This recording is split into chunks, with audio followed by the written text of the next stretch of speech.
Why is Sheikh Gumi speaking out so strongly against Trump? What exactly did he say about the US strike on Iran?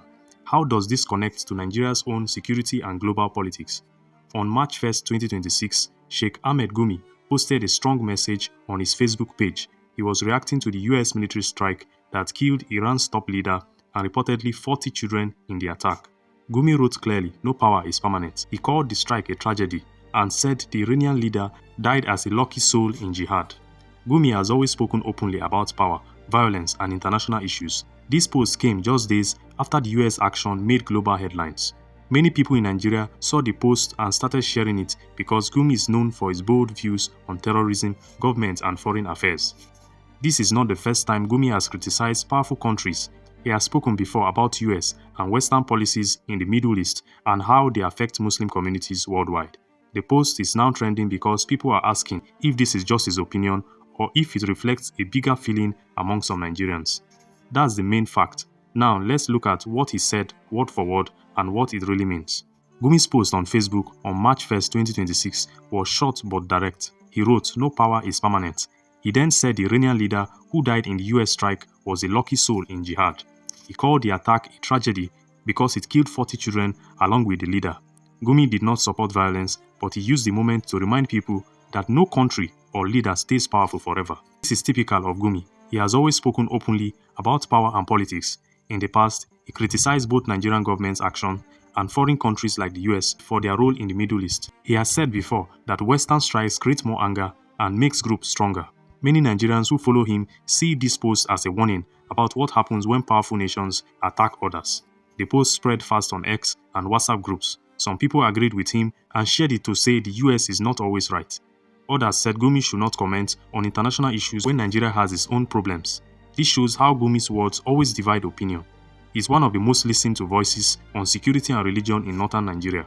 Now let's look at what the US strike was about and why Gumi's reaction matters to us. Now the big issue is this: why did Gumi choose to speak like this at this moment? The US strike happened on February 28, 2026, targeted the top Iranian leader and left many citizens dead, including children.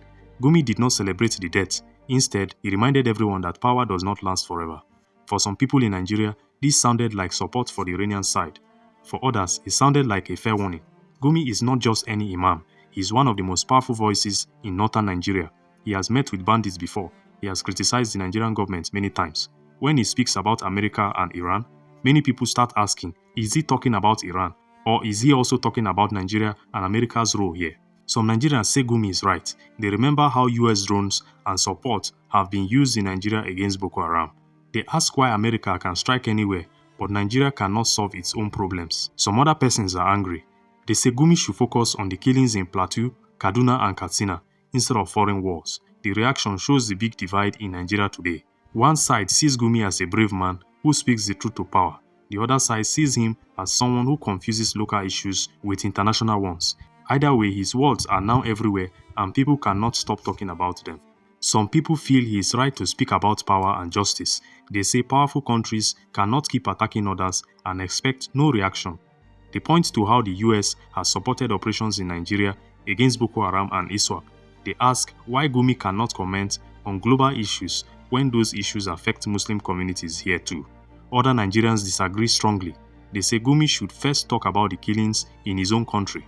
They ask why he is quick to condemn America but slow to condemn local bandits and terrorists who kill Nigerians every week. This divide shows the tension in Nigeria today. On one side are those who see international politics as connected to local problems. On the other side are those who want leaders like Gumi to focus only on Nigeria's own security challenges. Whatever side you take, Gumi's post reminds us of one thing: words from influential people like him can shape opinions fast. His message about no power being permanent is now being quoted everywhere. People are using it to discuss America, Iran, and even Nigerian leaders. The final takeaway is simple: when a man like Gumi speaks, we must listen carefully. He represents many voices in the north. His words can build understanding or create more division. Nigeria needs leaders who can address both local suffering and global issues without confusing the two. If this reaction made sense to you, share your own view in comments. Do you agree with Gumi or not? Let's keep the conversation going.